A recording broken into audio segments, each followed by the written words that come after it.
Hi everyone and welcome back to another video. So if your Etsy listing video won't upload, your product may lose visibility and buyer engagement since videos help showcase items better than photos alone. So fortunately, upload failures are usually caused by format or size issues. Okay, so in this guide, I'll show you step by step how to fix the video won't upload issue on Etsy in 2026 quickly and correctly. Okay, so your video must meet Etsy specifications. Okay, so for example, formats MP4, MOV or MPEG, length 5 to 15 seconds, maximum size is like 100 megabytes, no audio required, landscape or square formats recommended, so videos longer than allowed will fail. Okay, so trim video before uploading.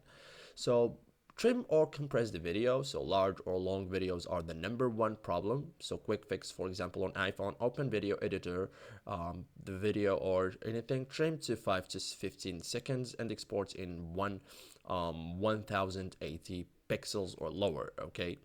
You can also convert video formats, so some devices required unsupported formats. Common issue, for example, iPhone HDR or HEVC videos. So fix like export videos as MP4 and disable HDR before recording. So MP4 works best on Etsy, okay? You can also check internet connection, so video uploads require stable connection. Try switch Wi-Fi or mobile data. Avoid public networks. Restart router, or after doing that retry upload. Okay, so that's it guys, thank you for watching and see you in the next tutorial.